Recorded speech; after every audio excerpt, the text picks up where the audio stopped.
Hello everyone, my name is Lakhan Patidar and I am an English trainer. दोस्तों, पिछले video में हमने फ्यूचर कंटिन्यूस टेंस के बारे में सीखा था और आज हम प्रेजेंट परफेक्ट टेंस के बारे में सीखने जा रहे हैं। एक्चुअली कई बार व्यूवर्स टेंसेस के नाम से इंटरेस्ट नहीं लेते हैं, बट गाइस देखिए आपको कुछ नया मिल जाए, कुछ कन्फ्यूजन दूर हो जाए। तो सबसे पहले देखते हैं प्रेजेंट परफेक्ट टेंस किस किस सिचुएशन में यूज किया जाता है। Guys, present perfect tense is use to show experience and accomplishment, अर्थात अनुभव और उपलब्धियों को व्यक्त करने के लिए। दोस्तों, हमारे जीवन में जन्म से लेकर आज तक जो कुछ भी किया है वह क्या है? वह या तो हमने अनुभव लिया है या फिर हमने कुछ प्राप्त किया है, हमने कुछ उपलब्धियाँ ली है, यह हमारा अकम्प्लिशमेंट है। जैसे मैंने 7 साल संस्कार स्कूल में काम किया है, उसने ग्रेजुएशन किया है। कब किया है ये नहीं बताना है, क्योंकि प्रेजेंट परफेक्ट टेंस में सबसे महत्वपूर्ण बात है कि हम इसमें पुराना टाइम नहीं बता सकते हैं, अर्थात नो पास्ट टाइम। जैसे उसने 2010 में ग्रेजुएशन किया है, यह सेंटेंस गलत है क्योंकि 2010 बीत चुका है, यह एक पास्ट टाइम है। आगे बढ़ते हैं। Number 2, it is use to show action completed recently, यानी जो कार्य अभी समाप्त हुआ हो। जैसे अभी अभी मैंने खाना खा लिया है, अभी अभी वह जा चुका है। अर्थात प्रेजेंट परफेक्ट टेंस का प्रयोग मुख्य रूप से हमारे अनुभव, उपलब्धियाँ या अभी अभी किए गए कार्यों को व्यक्त करने के लिए किया जाता है। अब आते हैं स्ट्रक्चर्स की ओर। सबसे पहले पॉजिटिव सेंटेंस को देखते हैं। पॉजिटिव सेंटेंस में सबसे पहले सब्जेक्ट, उसके बाद हैज़ या हैव, फिर V3 और अंत में ऑब्जेक्ट का प्रयोग किया जाता है। ध्यान रखें कि जब सब्जेक्ट ही, शी, इट या सिंगुलर नाउन हो तो हैज़, और यदि आई, दे, यू, वी या प्लूरल नाउन हो तो हैव का प्रयोग किया जाता है।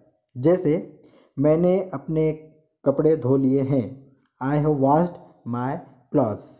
नंबर 2, मेरी माँ खाना पका चुकी है, my mother has cooked food. दोस्तों, इससे पहले कि हम अगली स्ट्रक्चर्स की ओर बढ़े, आइए जान लेते हैं कुछ ऐसे वाक्य जो अक्सर कई लोगों को कंफ्यूज कर देते हैं। जैसे मैं उसे 10 वर्षों से जानता हूँ। हम में से कई लोग इस सेंटेंस का अनुवाद I know him for 10 years करेंगे, लेकिन ये पूरी तरह गलत है। इसका सही अनुवाद होगा I have known him for 10 years. इसी तरह वह 2 वर्षों से इंदौर में रहता है, he has lived in Indore for 2 years. दोस्तों, देखने या सुनने में ये वाक्य अटपटे लगते हैं, लेकिन अंग्रेजी ग्रामर के अनुसार यही सही है। एक और मज़ेदार वाक्य देखते हैं, मैं आगरा जा चुका हूँ। कई लोग ट्रांसलेट करेंगे I have gone to Agra, जो कि पूरी तरह गलत है। इसका सही अनुवाद होगा I have been to Agra. इसके पीछे लॉजिक यह है कि जब मैं आपके साथ खड़ा होकर कहता हूँ कि मैं आगरा जा चुका हूँ, तो इसका मतलब है कि मैं आगरा हो आया हूँ, अर्थात जाकर वापस आ गया हूँ। इसलिए गाइस, कंसेप्ट को समझने की कोशिश करें, वाक्य को देखकर ट्रांसलेट ना करें। अब देखते हैं structure for negative sentence. Negative sentence में सबसे पहले सब्जेक्ट, उसके बाद हैज़ या हैव का उपयोग करते हैं, उसके बाद हम नॉट का प्रयोग करते हैं, उसके बाद V3 का इस्तेमाल करते हैं और लास्ट में ऑब्जेक्ट। जैसे राम ने खाना नहीं खाया है, Ram has not eaten food, या इसको दूसरे तरीके से भी हम ट्रांसलेट कर सकते हैं, राम हैज़न्ट ईटन फूड। यहाँ हैज़न्ट हैज़ नॉट का शॉर्ट फॉर्म है। दूसरा सेंटेंस देखिए, वह बाजार नहीं गई है, she has not gone to market या she hasn't gone to market. आगे है स्ट्रक्चर फॉर इंट्रोगेटिव सेंटेंस।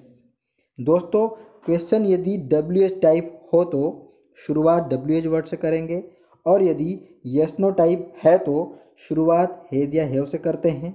उसके बाद सब्जेक्ट का इस्तेमाल किया जाता है, और साथ ही क्वेश्चन यदि इंट्रोगेटिव प्लस नेगेटिव हो तो सब्जेक्ट के बाद नॉट का प्रयोग किया जाता है। उसके बाद V3, फिर ऑब्जेक्ट और अंत में क्वेश्चन मार्क का प्रयोग किया जाता है। जैसे क्या आपने खाना खा लिया है, have you eaten food. Number 2, राम कहाँ गया है, where has Ram gone. Number 3, क्या उसने किताबें नहीं खरीदी है?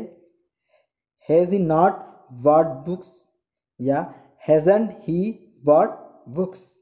तो गाइस हमने जान लिया है कि प्रेजेंट परफेक्ट टेंस का प्रयोग किस सिचुएशन में किया जाता है और पॉजिटिव, नेगेटिव या इंट्रोगेटिव सेंटेंस के लिए कौन सी स्ट्रक्चर्स का इस्तेमाल किया जाता है। आइए अब प्रैक्टिस करते हैं। मैं चाहूँगा कि मेरे साथ साथ आप भी वाक्यों को दोहराएं। जैसे वह इंदौर से लौट आया है। He has come back from Indore. हम अपना भोजन कर चुके हैं। We have finished our food. उसने अपना पाठ याद नहीं किया है। She hasn't learn her lesson. पिताजी अभी तक घर नहीं आए हैं। Father hasn't come back home yet. क्या राज ने कोई पुस्तक खरीदी है? Has Ram purchased any book? क्या नौकर ने कमरा साफ कर दिया है? Has the servant clean the room? आपने अपना गृह कार्य क्यों नहीं किया है? Why have you not done your homework? क्या मोहन ने आपके पैसे नहीं लौटाए हैं? Has Mohan not return your money? वे कहाँ गए हैं? Where have they gone? आपने अंग्रेजी कैसे सीखी है? How have you learn English? तो दोस्तों ये था प्रेजेंट परफेक्ट टेंस के बारे में हमारा आज का वीडियो। आशा है आपको सारे कंसेप्ट क्लियर हो गए होंगे। यदि अब भी कन्फ्यूजन है तो वीडियो को दोबारा देखिए और कंसेप्ट को समझने की कोशिश कीजिए और प्रैक्टिस कीजिए, क्योंकि it's meaningless to watch videos without practicing. Thanks.